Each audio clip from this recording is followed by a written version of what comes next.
안녕하세요. 어제 마감 시황과 오늘의 전략 포인트에 대해 말씀드리겠습니다. 급변하는 중동 정세의 시장은 불안감을 떨치지 못했지만 최근에 장기채 금리 상승에 따라 연준 인사들의 긴축 자제 발언이 나오며 3대 지수는 모두 강보합 수준 마감하였습니다. 10월 9일 현지 시간 뉴욕 증시 상승, 다우 0.59%, 나스닥 0.39%, S&P 5000.63%, FED 위원 비둘기파적 발언이 플러스 요인이며 중동 지정학적 리스크가 마이너스 요인입니다. 어제 뉴욕 증시는 콜럼버스의 날을 맞아 채권 시장이 휴장한 가운데 이스라엘, 팔레스타인 간 무력 충돌 소식에 장 초반 하락세를 보이기도 했지만 일부 연방준비제도위원회 비둘기파적 발언 등의 상승세로 돌아서며 장을 마감하였습니다. 다우지수와 S&P 500 지수가 0.59%, 0.63% 상승했으며 기술주 중심의 나스닥 지수도 0.39% 상승하였습니다. 이스라엘, 하마스 전쟁의 발발, 글로벌 자산 시장의 새로운 불확실성으로 급부상하였습니다. 중동 지역 내 강경 분위기를 조성하고자 발발한 이번 전쟁은 중동 주요국들과 수교가 이루어진 이스라엘, 과거 중동 전쟁의 재발 가능성은 낮은 편이라고 합니다. 이번 전쟁이 증시에 미치는 영향은 일부 섹터, 테마를 제외하면 단기적 상황이며 전쟁은 불확실성을 증대시켜 증시에 작용하는 하방 압력을 증대하게 됩니다. 미국 증시는 수혜가 기대되는 에너지, 방산 섹터가 상승세를 시현하겠습니다.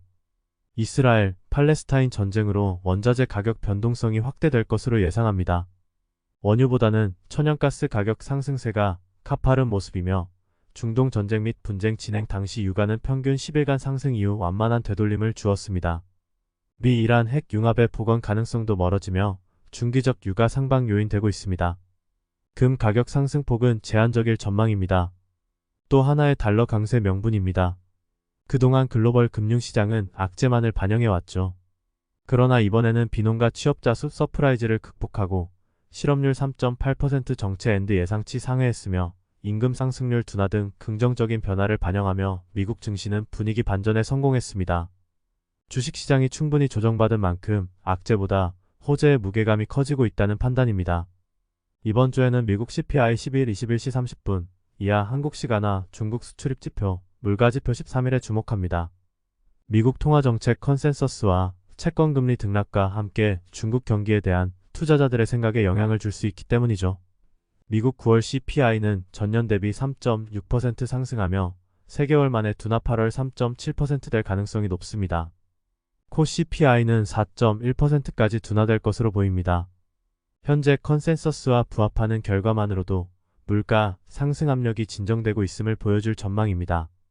CPI가 예상치를 상회할 경우 단기 등락은 불가피하겠지만 8월 3.7% 수준을 넘어서지만 않는다면 증시에 미치는 영향력은 제한적일 것으로 생각합니다. 이상입니다. 행복한 하루, 즐거운 한 주 되시길 바랍니다.